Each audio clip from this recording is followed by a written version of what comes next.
I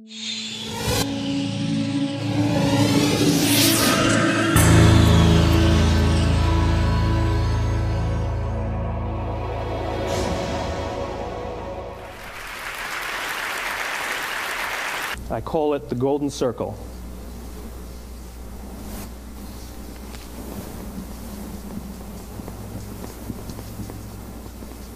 Why, how, what? This little idea explains why some organizations and some leaders are able to inspire where others aren't. Let me define the terms really quickly. Every single person, every single organization on the planet knows what they do, 100%. Some know how they do it, whether you call it your differentiating value proposition or your proprietary process or your USP. But very, very few people or organizations know why they do what they do. And by why, I don't mean to make a profit. That's a result. It's always a result. By why, I mean what's your purpose? What's your cause? What's your belief? Why does your organization exist?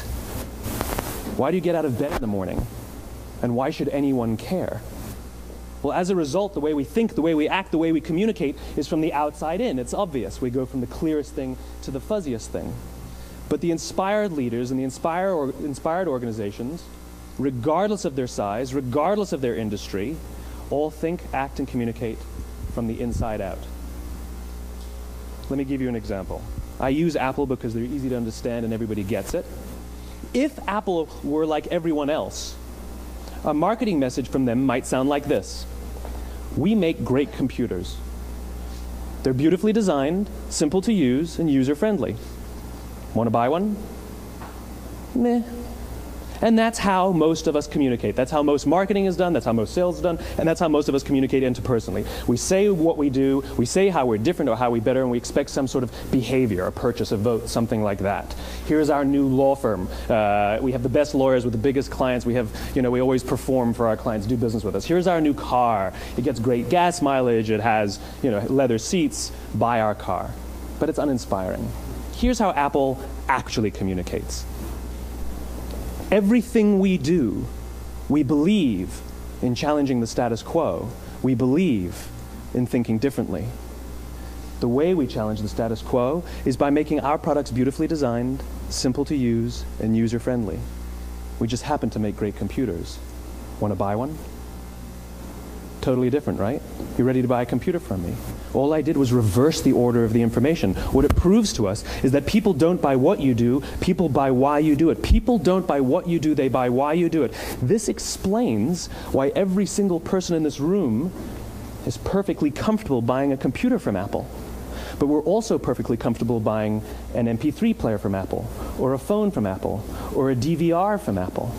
But as I said before, Apple's just a computer company. There's nothing that distinguishes them structurally from any of their competitors. Their competitors are all equally qualified to make all of these products. In fact, they tried. A few years ago, Gateway came out with flat-screen TVs. They're eminently qualified to make flat-screen TVs. They've been making flat-screen monitors for years. Nobody bought one. And Dell came out with MP3 players and PDAs. And they make great quality products, and they can make perfectly well-designed products, and nobody bought one.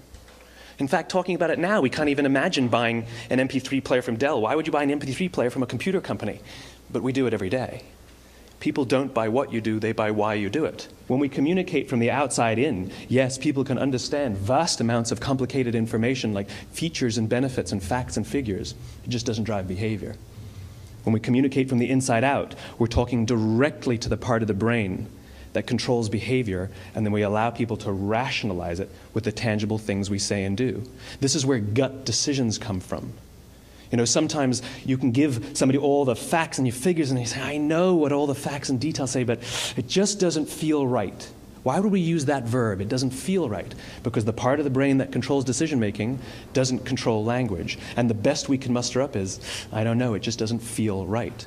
Or sometimes you say you're leading with your heart or you're leading with your soul. Well, I hate to break it to you, those aren't other body parts controlling your behavior. It's all happening here in your limbic brain, the part of the brain that controls decision-making and not language. But if you don't know why you do what you do, and people respond to why you do what you do, then how will anybody How will you ever get people to vote for you or buy something from you, or more importantly, be loyal?